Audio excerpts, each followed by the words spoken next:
Boa noite a todos. Boa noite. Feliz Ano Novo.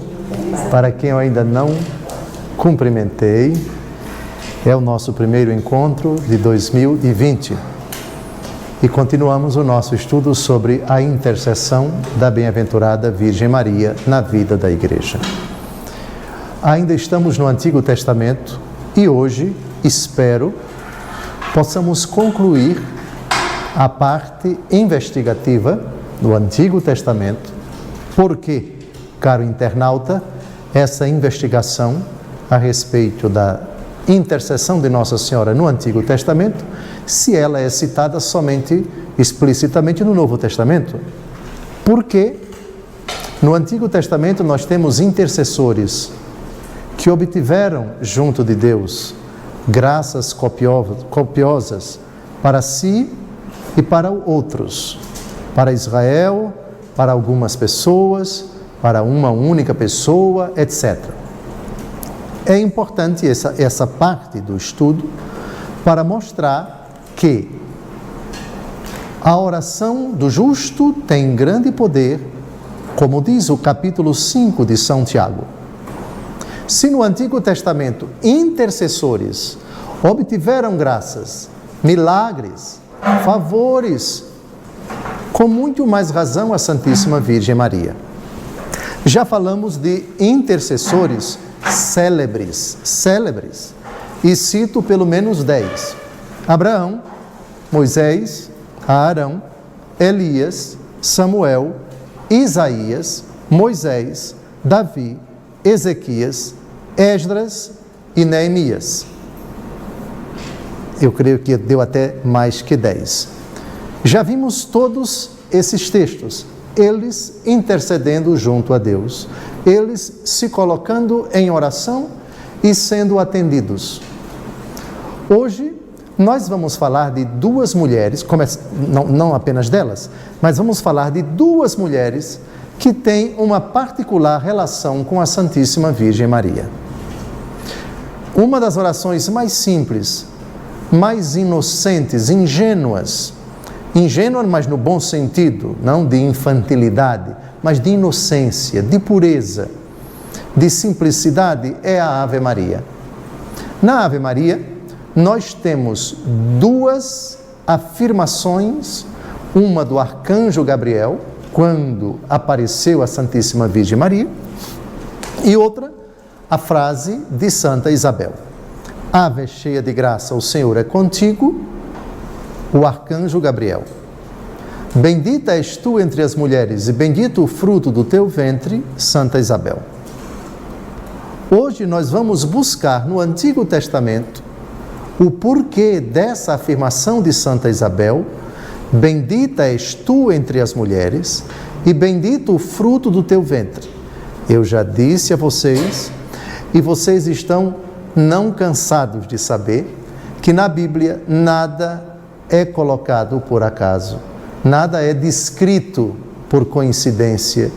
Não existe nem essa palavra coincidência na Bíblia.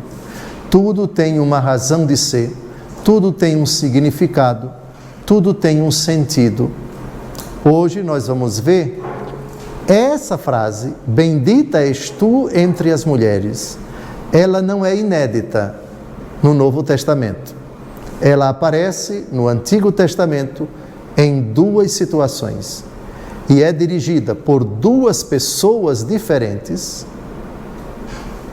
para duas mulheres diferentes. Essas mulheres que viveram em épocas bem diferentes, em séculos diferentes, obtiveram uma graça toda especial de Deus. Elas agiram, elas intervieram, elas atuaram de forma corajosa, de forma ousada, além de terem rezado copiosamente, além de terem sofrido e chorado e se angustiado tremendamente com todos os judeus, cada uma em sua circunstância peculiar, rezaram, mas também decidiram agir. Elas simplesmente mataram dois inimigos declarados dos judeus. A primeira, a mais antiga, Jael, no tempo dos juízes, precisamente no tempo da juíza Débora. O livro dos juízes, vocês sabem, descreve a vida de Israel desde quando Israel tomou posse da terra prometida, ou pelo menos começou a tomar posse com a tomada da cidade de Jericó, a destruição das muralhas de Jericó, e Josué, com o exército, toma posse da cidade de Jericó. Depois, Israel vai conquistando a terra prometida pouco a pouco. Foram 31 batalhas, assim narra o livro de Josué. E Israel toma então, depois da 31ª batalha, Israel vai vencendo todos os reis que estão ali na terra, até que a terra se torna propriedade, posse dos hebreus. Então a terra é, por assim dizer, distribuída entre as tribos, com exceção da tribo de Levi, cujos homens foram escolhidos por Deus para exercer o sacerdócio. Todavia, os inimigos de Israel, dos povos vizinhos, não deixaram de agir e de causar sofrimento. Sempre investidas, guerras eram deflagradas contra os hebreus, que precisavam manter a sua terra a todo custo, e para manter a unidade das tribos, a confederação das tribos, Deus enviou para governar, por assim dizer, o povo, juízes. É o tempo de Sansão, é o tempo de Gedeão, é o tempo de Aode, é o tempo de Débora, e foi exatamente quando Débora governava, era uma líder carismática, os juízes eram líderes carismáticos. Foi nessa época que um general cananeu, chamado Sísara, que deflagrou uma guerra contra os hebreus. Sísara teve o seu exército praticamente massacrado pelos hebreus. E Sísara, então, fugindo dos hebreus, entrou na casa de uma mulher hebreia. Ele não sabia que era ela era hebreia, simpatizante dos hebreus, admiradora dos hebreus, e ela disse: venha aqui para a minha casa. Ele está muito cansado, pede um copo com água, etc., e ele descansa. Quando ele descansa, Jael pega um martelo. Sísara está dormindo na sua casa, é o general cananeu, e ela então atravessa o prego nos ouvidos de Sísara, e Sísara morre. E ela então é elogiada. Quando se sabe que Sísara está morto, e morto na casa dela, ela é elogiada por alguém. E esse alguém vai chamar, ela vai elogiá-la: tu és bendita entre todas as mulheres da terra. É a primeira vez que bendita és tu entre as mulheres aparece na Bíblia. Alguém pode ficar até chocado, mas puxa, eu rezo o terço todos os dias e digo a Nossa Senhora aquilo que o arcanjo disse para ela: tu és bendita entre todas as mulheres. E essa frase lembra justamente esse episódio. Eu penso que é mais um motivo para nós nos alegrarmos, porque Nossa Senhora não cravou prego no ouvido de ninguém. Mas Jael, a primeira mulher, com essa saudação dirigida a ela, já prenuncia algo que nós cristãos, lendo o Novo Testamento, escutando dos lábios, escutando do arcanjo Gabriel, já descobrimos. Já existe um vestígio, já existe um sinal bem antigo no Antigo Testamento que indica a participação de uma mulher nos destinos de Israel. Uma única mulher fez o que nenhum homem fez. Teve a coragem de acolher na sua casa o inimigo do seu povo e matou o inimigo do seu povo. Ela que rezou, mas também agiu. A intervenção de uma mulher, o papel decisivo na liquidação, por assim dizer, daquela guerra que já estava vencida, porque o exército dos cananeus já havia sido desbaratado e o covarde general dos cananeus, Sísara, fugiu com medo dos seus adversários, não quis enfrentá-los e acabou entrando na casa de uma mulher simpatizante dos hebreus, elogiada como bendita entre todas as mulheres da terra. O texto é Juízes capítulo 4. Débora é o assunto do capítulo 4. Vocês sabem que ela foi ao mesmo tempo profetisa e juíza.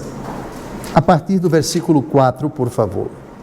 Naquela época, a profetisa Débora, mulher de Lapidó, era juíza em Israel. Sentava-se sob a palmeira de Débora, entre Ramá e Betel, na montanha de Efraim, e os israelitas iam ter com ela para que julgasse suas questões. Ela mandou chamar Baraque, filho de Abinoém, de Sedes em Neftali, e disse-lhe: Eis o que te ordena o Senhor, Deus de Israel, vai ao monte Tabor, toma contigo 10.000 homens dos filhos de Neftali e de Zabulon. Quando estiveres na torrente de Gizom, te conduzireis Sísara, chefe do exército de Jabim, com seus carros e suas tropas, e te entregarei em tuas mãos. Então vejam aqui, Israel está em guerra com o exército dos cananeus. Baraque respondeu-lhe: Se vieres comigo, irei, mas se não quiseres vir comigo, não irei. Sim, disse ela, irei contigo, mas a glória da expedição não será tua, porque o Senhor entregará Sísara nas mãos de uma mulher. Repare a profetisa. Ela é juíza e já está profetizando. Sísara vai morrer, mas não é nas mãos dele, e sim de uma mulher. E Débora foi com Baraque a Sedes. Baraque convocou ali Zabulon e Neftali. 10.000 homens levantaram-se e seguiram-no, tendo Débora em sua companhia. Ora, Éber, o sineu, tinha se separado dos sineus da família de Obabe, cunhado de Moisés, e tinha levantado suas tendas até o carvalhal de Sananim, perto de Sedes. Foi anunciado a Sísara que Baraque, filho de Abinoém, estava em marcha para o monte Tabor. Mandou então vir de Arosete e Goim todos os seus carros, 900 carros de ferro, e todo o povo que estava com ele até a torrente de Gizom. Débora disse a Baraque: Vai-te, porque este é o dia em que o Senhor te entregará a Sísara. O Senhor mesmo marcha adiante de ti. Baraque desceu do monte Tabor com 10.000 homens, e o Senhor desbaratou Sísara com todos os seus carros e todo o seu exército, que caíram a fio da espada diante de Baraque. Sísara, atenção agora, o covarde. Sísara, saltando do seu carro, fugiu a pé, enquanto Baraque perseguia os carros e o exército até Arosete e Goim. Todo o exército de Sísara foi passado a fio de espada, sem escapar um só homem.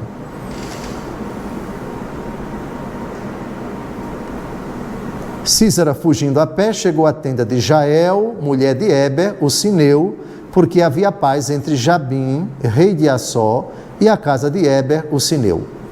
Jael, saindo ao encontro de Sísara, disse-lhe: Entra, meu senhor, em minha casa, e não temas. Mulher astuciosa. Ele entrou na tenda e ela o ocultou sob um manto. Ele disse à mulher: Peço-te que me deis um pouco de água, porque tenho sede. Ela abriu um odre de leite, deu-lhe de beber e recobriu. Sísara disse-lhe ainda: Põe-te à entrada da tenda, e se qualquer pessoa te perguntar se há alguém aqui, responderás que não.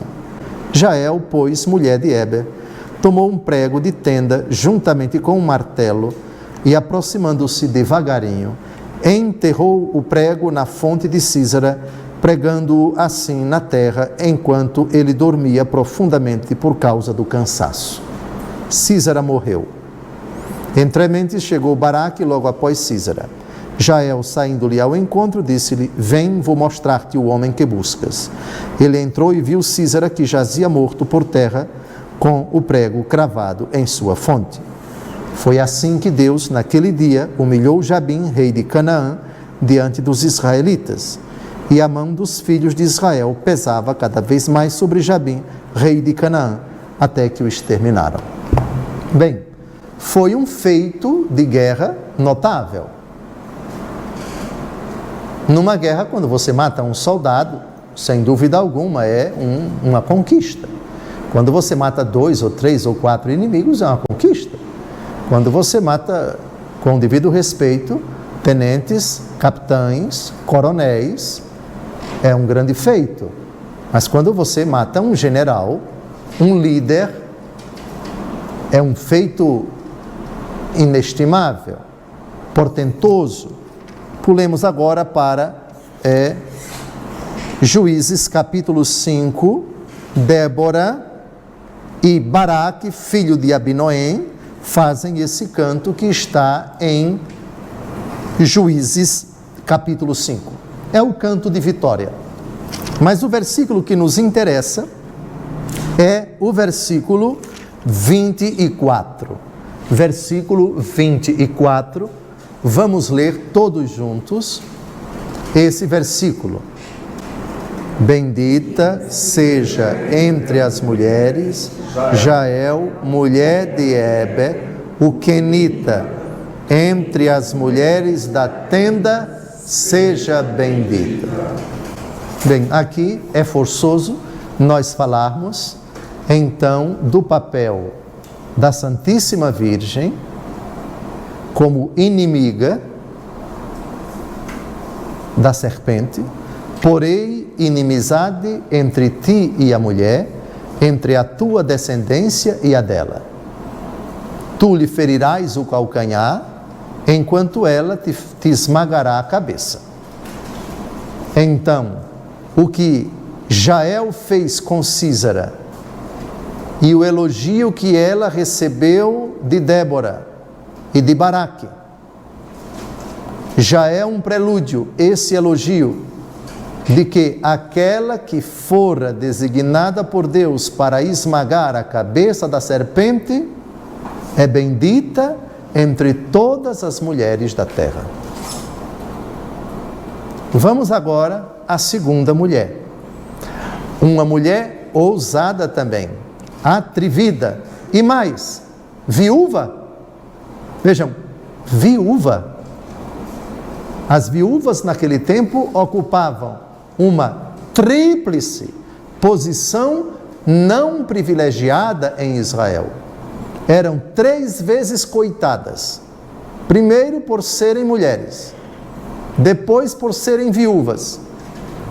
E se tinham filhos, aí é que eram sofridas, porque obrigadas a cuidar dos filhos de quem já morreu. A não ser que elas encontrassem uma alma benévola que se dispusesse a casar com elas e a assumir os seus filhos, a viúva é uma figura completamente, não digo completamente, perdão, mas enormemente desfavorecida em Israel. A viúva, mulher sem marido e, para completar, com filhos, era triplamente desfavorecida. Pois bem, exatamente uma mulher viúva, que numa época também muito difícil, agora não são mais os cananeus, mas os babilônios. Nabucodonosor manda o seu general, chamado Holofernes, para invadir a Terra Santa. E eles chegam à cidade de Betúlia, o cerco de Betúlia. Judite está lá, viúva. A notícia de que o exército babilônio já está às portas deixa todos apavorados. Ela então faz uma das orações mais comoventes a Deus, uma súplica uma intercessão, súplica por si, intercessão pelo seu povo, mas curiosamente quando ela termina a oração, ela faz algo simplesmente fantástico. uma ousadia inimaginável até então, um fato inédito na Bíblia. Ela que enquanto rezava e chorava, estava com roupas de penitência, terminada a oração, ela se embeleza. Ela se, para usar a expressão que vocês conhecem muito, se emperequeta toda. E veste o que há de mais bonito, e usa os perfumes mais requintados, e fica realmente muito bonita. A intenção? Procurar o general Holofernes, seduzir o general e matá-lo. E é o que ela vai fazer. Vamos então ao livro de Judite, primeiro, o capítulo 8, mas um pouco da vida de Judite está no capítulo 8. No capítulo 8, quem é Judite? Os primeiros versículos do capítulo 8 dizem: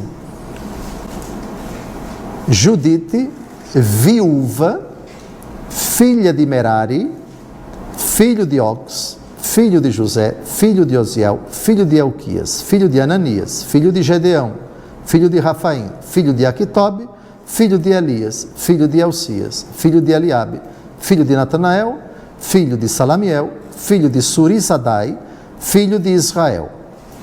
Em Israel nós sabemos quem é Judá, não é? Muito bem, o marido de Judite chamava-se, diz o versículo 2, Manassés, e morrera no tempo da colheita de cevada. Muito bem, um pouquinho sobre ela, mas vamos avançar agora para o capítulo 9. No capítulo 7, vejam bem, no capítulo 7, nós temos o cerco de Betúlia. Leiam depois em casa, mas descreve o exército dos babilônios chegou e o exército cercou a cidade. Seria um plano audacioso tomar toda a Israel, começando por Betúlia. No capítulo 9, Judite faz a sua oração. No capítulo 10, ela se dirige à tenda de Holofernes. O que interessa no capítulo 10, vejam bem, no capítulo 9, vejam de que é que Judite se veste para fazer a sua penitência, para derramar as suas lágrimas, para fazer o seu jejum e fazer a sua oração. Diz no capítulo 9, ela entra em seu oratório, põe o seu cilício, cobre a cabeça com cinzas, e prostra-se diante do Senhor, e faz a longa oração, que não vamos ler agora. Agora vejam o começo do capítulo 10. Quando terminou a oração, agora ela precisa ir para a ação. É uma mulher que confia em Deus na hora de rezar, mas também na hora de agir ela sabe que ela pode fazer alguma coisa.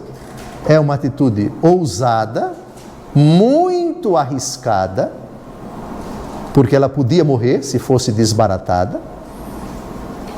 Mas vejam o que ela faz, versículo 1, capítulo 10. Quando acabou de orar ao Senhor, levantou-se do lugar onde estava prostrada diante do Senhor. Chamou sua criada, desceu à sua casa, tirou o cilício, despiu suas vestes de viúva, lavou-se, ungiu-se de mirra preciosa, arranjou o cabelo e pôs um diadema, vestiu-se como para uma festa, calçou as sandálias, pôs os braceletes, o colar, os brincos, os anéis e todos os seus enfeites. E aqui uma coisa curiosa, ela que já era bonita, vejam o que o Senhor faz com ela, versículo 4, o Senhor aumentou-lhe a beleza, porque tudo aquilo procedia não de uma paixão má, mas de sua virtude. Por isso o Senhor deu-lhe uma tal formosura que apareceu aos olhos de todos como um encanto incomparável. Muito bem. Reparem aqui também no versículo 4, que ela já está com um propósito, é óbvio, se supõe, de matar o general. Mas vejam o que a Bíblia diz A Bíblia diz que isso não é uma intenção má, não é um propósito mau. Lembrem-se que estamos em guerra. E na guerra, ou você mata, ou o inimigo, ou você morre. Por favor, leiam devagar o versículo 4. Tudo aquilo procedia não de uma paixão má, mas de sua virtude. Qual é a virtude? O heroísmo mesmo, a sagacidade, a ousadia de um soldado, no caso, uma soldado, que está em guerra e compreende que agora é tudo ou nada. Se eu não for lá e matar esse general, ele vai liderar o exército dele e vai matar todo o meu povo. Esse é o raciocínio simples, mas que é preciso que nós compreendamos, não com os critérios nossos, atuais, mas com os critérios daquele tempo. Estamos em guerra, e ela é uma judia, e uma judia que está angustiada e apavorada com todo o seu povo, diante da iminência da morte de todo mundo. Muito bem, não vamos citar tudo aquilo que acontece. Ela é recebida por Holofernes.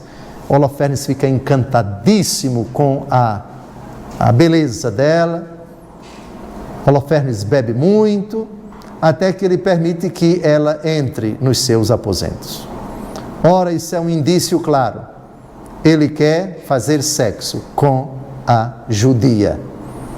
E a judia, que não é uma tola, sabe que é exatamente isso que ela sempre tramou, que ela sempre desejou.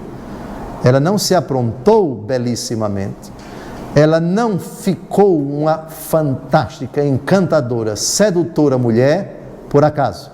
Ela queria exatamente isso. Muito bem, vamos então a bebedeira de Holofernes. Todos juntos, Judite, capítulo 12, versículo 20. Estamos citando apenas alguns versículos, pulando assim, porque senão a gente vai demorar muito. E é uma história que, para nós chegarmos no bendita isto entre as mulheres, não é? Todos juntos? Holofernes alegrou-se grandemente por tê-la junto dele. Bebeu vinho como nunca tinha bebido.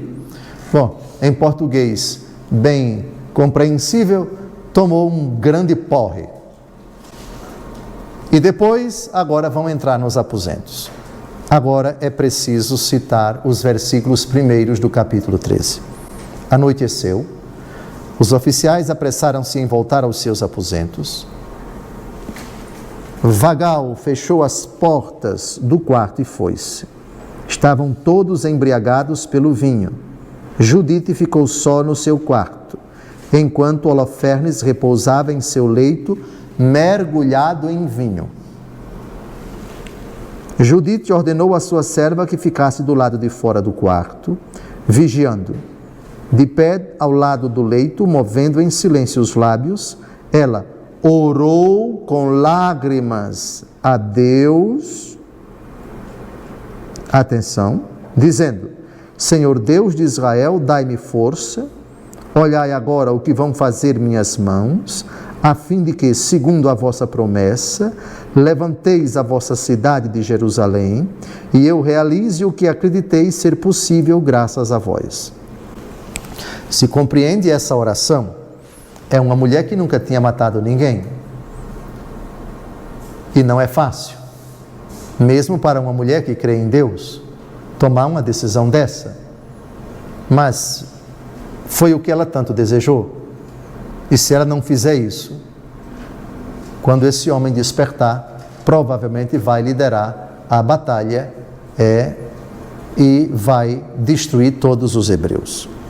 Voltemos ao versículo 8. Dizendo essas palavras, aproximou-se da coluna que estava à cabeceira do leito e tomou a espada que estava ali pendurada. Desembainhou-a e, tomando os cabelos de Holofernes, disse: Senhor, dai-me força neste momento. feriu-o 2 vezes na nuca e decepou-lhe a cabeça. Desprendeu em seguida o cortinado das colunas e rolou por terra o corpo mutilado. Feito isso, saiu e deu à sua serva a cabeça de Holofernes para que a colocasse dentro da sacola de provisões. Depois saíram ambas, como de costume, como se fossem para a oração. Atravessaram o acampamento, contornaram o vale e chegaram às portas da cidade. Ela então vai mostrar a cabeça e agora vamos ao que interessa em Judite capítulo 13, versículo 23, quando Osias, príncipe de Israel, sabe da notícia, se dirige a ela. Judite 13, 23. Primeiro, 22. Todos adorando o Senhor disseram a Judite: o Senhor te abençoou com o seu poder, porque ele por ti aniquilou os nossos inimigos. Osias, príncipe do povo de Israel, acrescentou, vamos agora todos juntos: minha filha, tu és bendita do Senhor, Deus Altíssimo, mais que todas as mulheres da terra.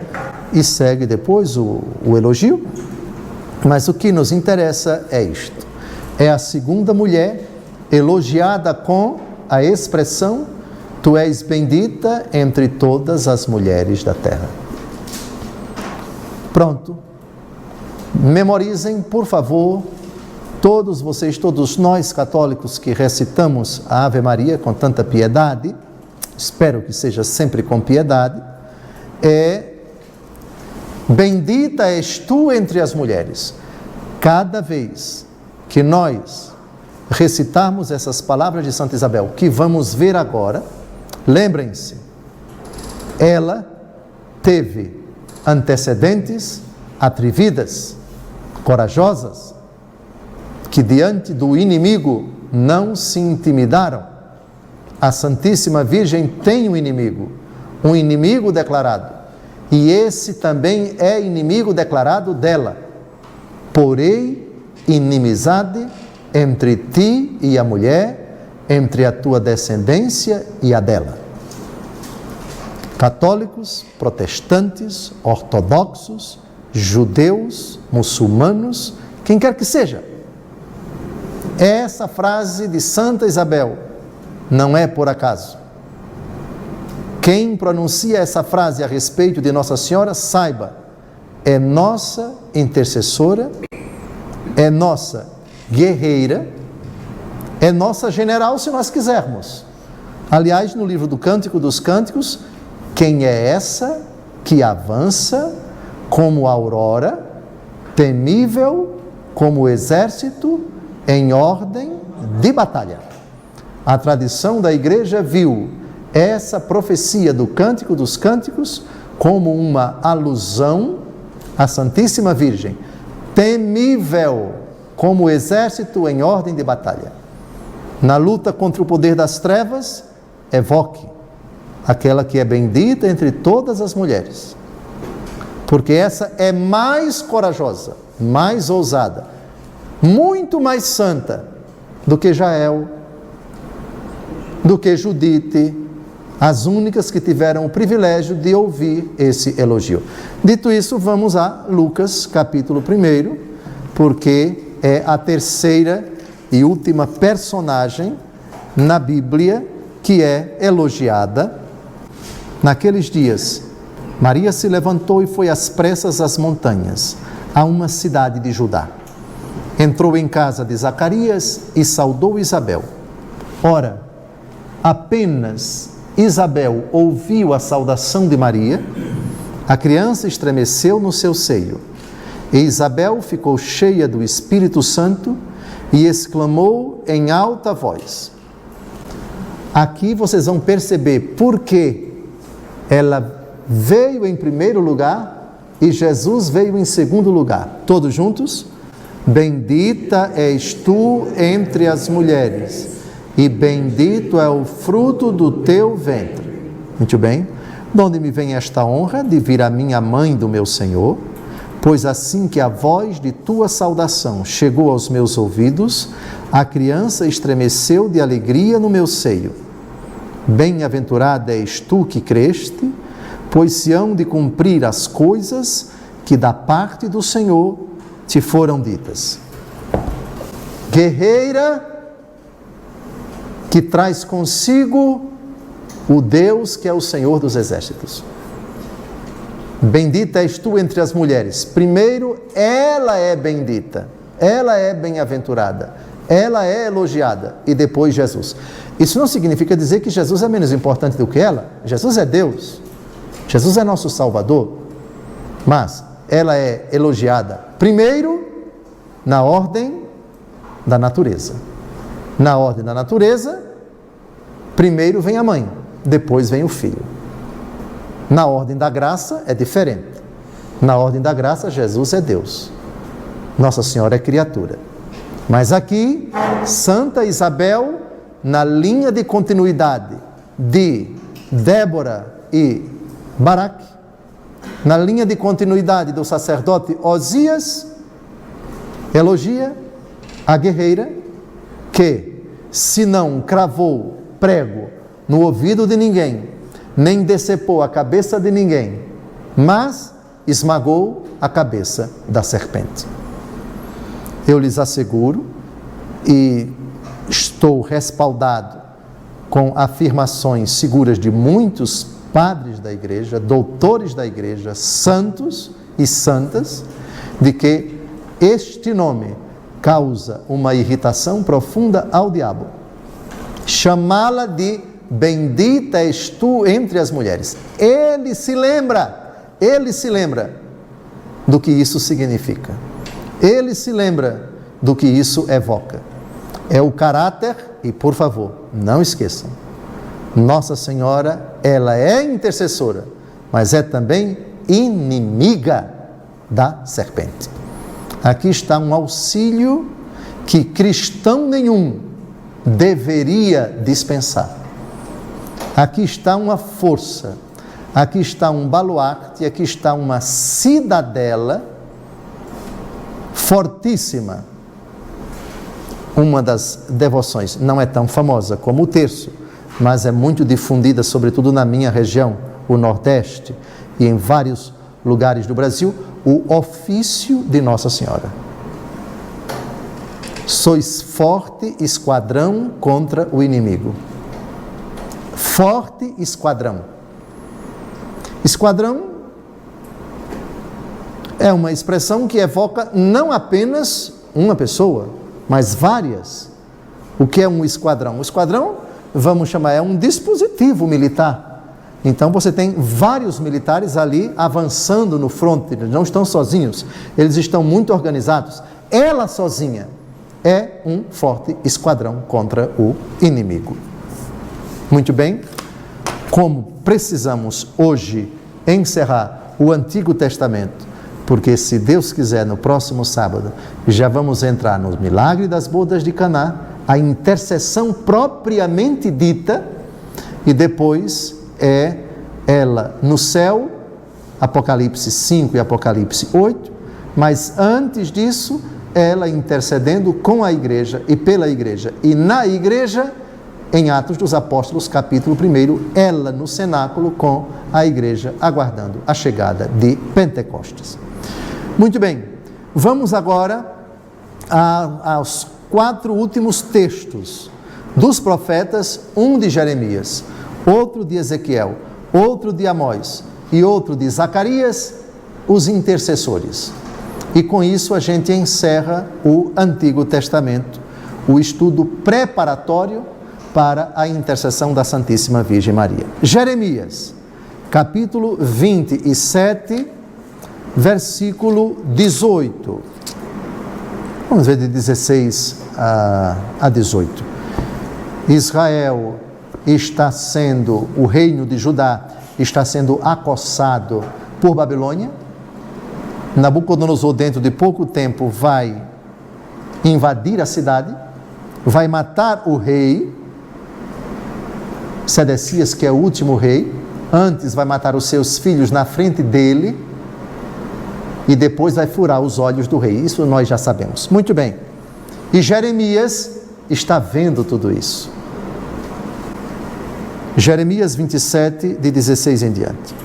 Dirigi-me em seguida aos sacerdotes e ao povo.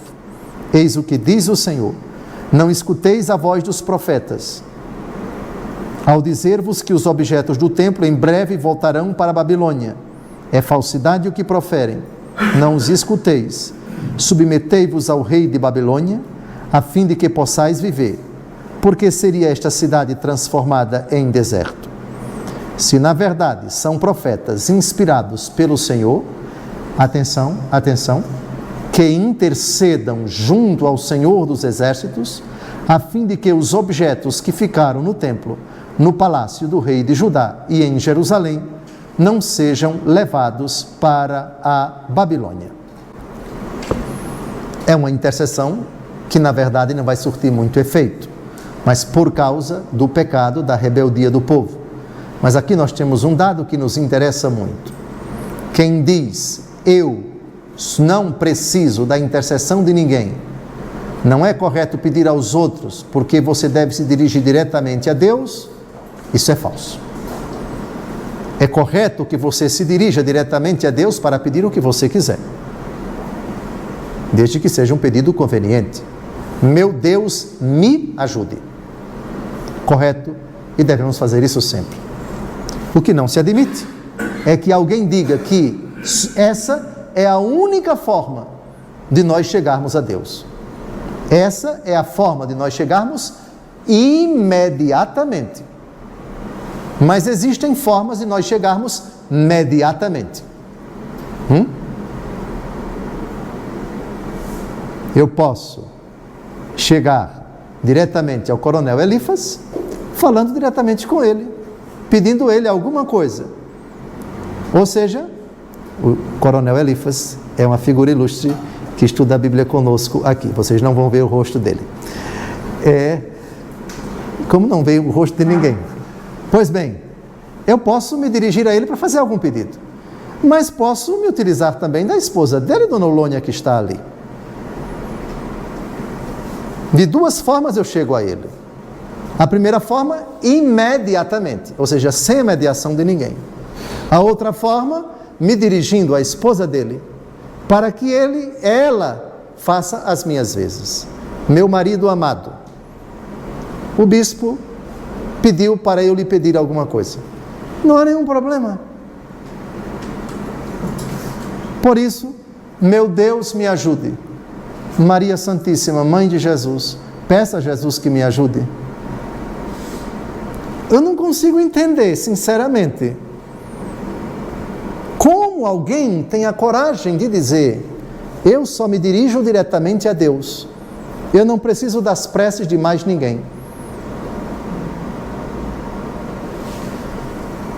Que intercedam junto ao Senhor dos Exércitos. Isso é o que interessa. Vamos ainda em Jeremias, capítulo 37, versículo 3. O rei Sedecias está em maus bocados. Adivinha o que é que o rei vai pedir para o profeta? Todos em voz alta. Jeremias, capítulo 37, versículo 3.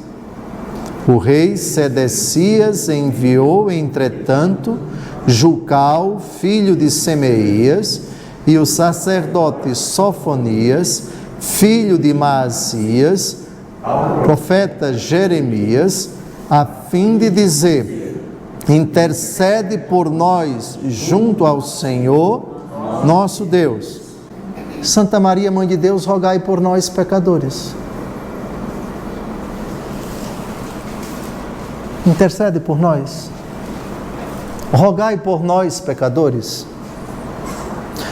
Sinceramente, é muito bom ser evangélico, como nós somos evangélicos, porque assim a gente vê com clareza celestial que nossas devoções, nossas orações, nosso afeto, nossa intimidade, nossa confiança à Santíssima Virgem Maria, não é coisa apenas do Antigo Testamento, é do Novo Testamento, é do Antigo.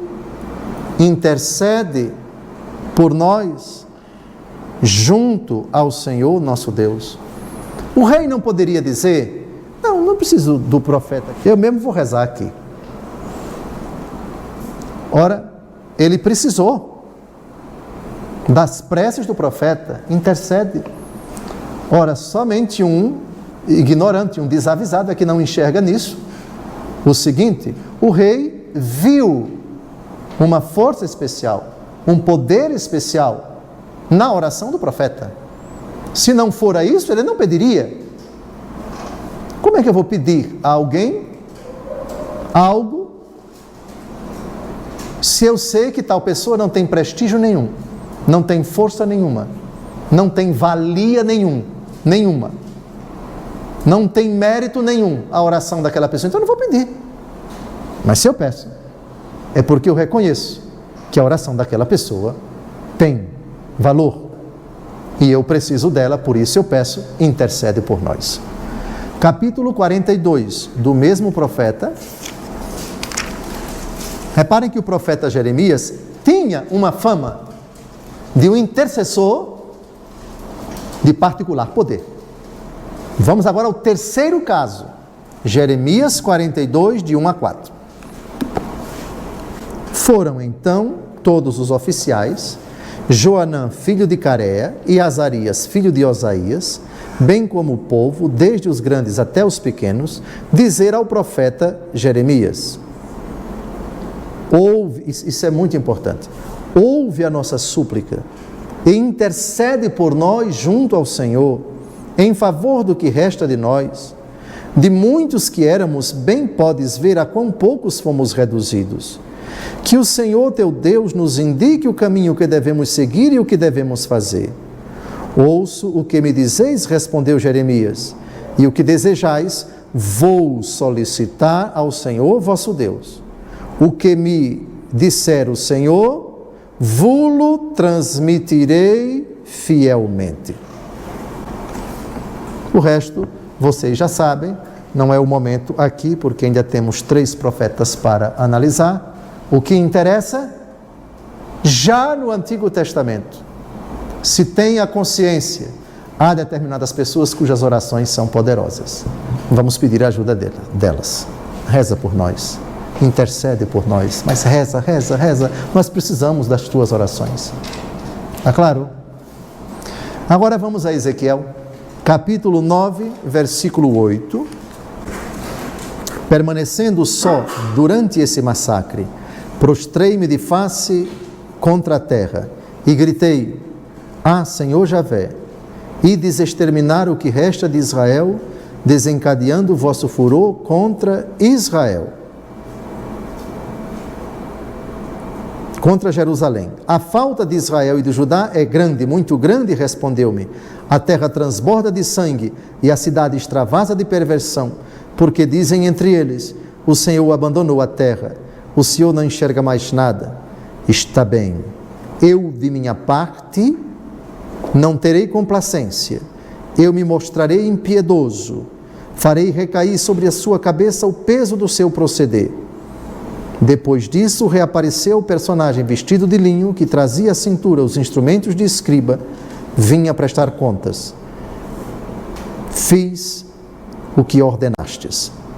O profeta aqui está intercedendo pelo povo. Uma oração que agrada a Deus, ele se coloca entre Deus e o povo que está sendo massacrado como consequência do castigo, como castigo pelas consequências das suas impiedades. Capítulo 11, versículo 13, do mesmo profeta: Feltias, filho de Banaías, caiu morto. Então, prostrado com a face por terra, clamei: Ah, Senhor Javé, ides aniquilar o que resta de Israel? O relato continua, Deus não aniquila todo o seu povo, a prece do profeta é ouvida. Mais uma prova da intercessão. Agora pulemos para o profeta Amós, capítulo 7, versículos 2 e 5. Todos juntos? Quando os gafanhotos acabaram de devorar a erva da terra eu disse: Senhor, tende misericórdia. Como poderá resistir Jacó, sendo ele tão pequeno? Aí o versículo 3 diz que o Senhor se arrependeu. Isso não acontecerá, disse o Senhor. Depois vem o fogo que devora, que consome os campos. Mais um flagelo sobre Israel. E de novo, no versículo 5, o profeta intercede. Vamos ler juntos, versículo 5.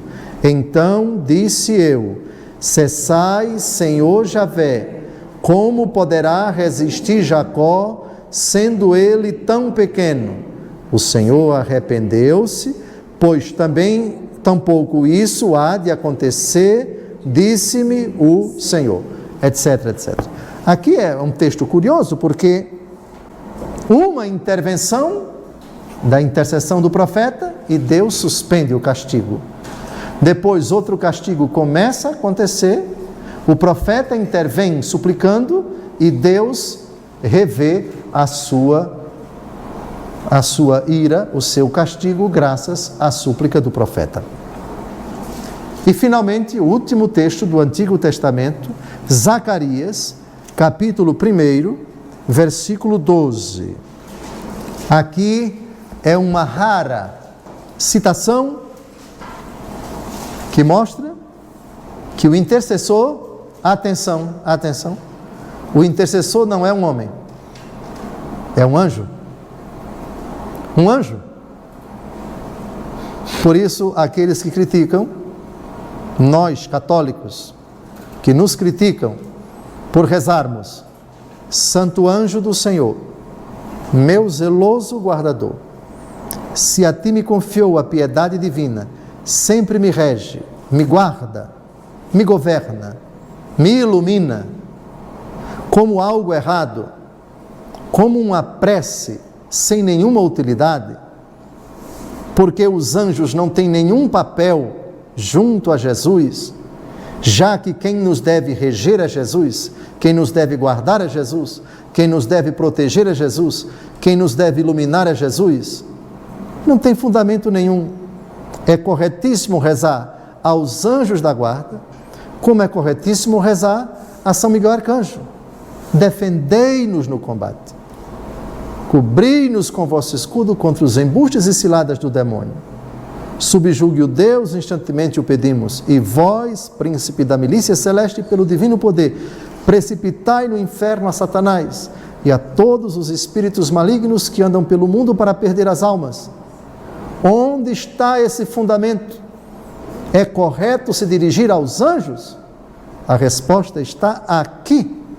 Por favor, os anjos também intercedem por nós junto a Deus. Pedem a Deus por nós.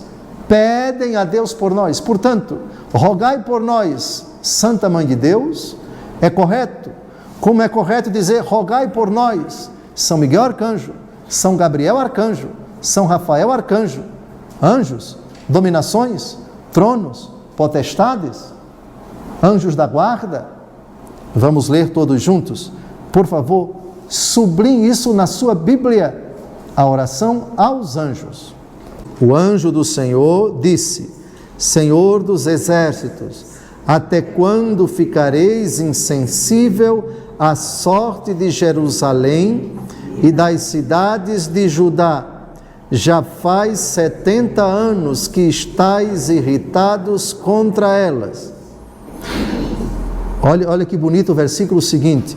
O Senhor respondeu ao anjo que me falava e disse-lhe boas palavras, cheias de consolação. A oração do anjo a Deus, pelo povo, agrada a Deus.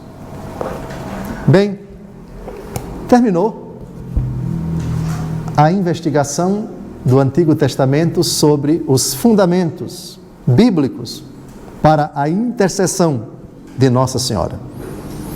Eu espero que tenha ficado bem claro e acredito que os exemplos foram abundantes, muitos exemplos de intercessores. Por isso, Nossa Senhora dizer, eles não têm mais vinho, não há novidade nenhuma. A primeira demonstração de intercessão da Santíssima Virgem, que não é a única, não é a única. Vamos ver Nossa Senhora intercedendo na Igreja Primitiva, Atos dos Apóstolos, capítulo 1, e com todos os santos no céu, intercedendo por nós, as orações dos santos, subindo a Deus com uma fumaça, o incenso agradável que sai de turíbulos de ouro. Desejo a todos uma semana abençoada e termino invocando a Santíssima Virgem com essa frase belíssima, dirigida primeiramente a Jael, depois a Judite, e também a prece Rogai por nós, que já encontramos no Antigo Testamento. Novidade nenhuma tem em substância a Ave Maria e a Santa Maria. Nenhuma novidade. Todos esses fundamentos já encontramos no Antigo Testamento e as provas foram aqui analisadas, lidas, comentadas. Ave Maria, cheia de graça, o Senhor é convosco. Bendita sois vós entre as mulheres, e bendito é o fruto do vosso ventre, Jesus. Santa Maria, Mãe de Deus, rogai por nós, pecadores, agora e na hora de nossa morte. Amém. Boa semana, boa noite.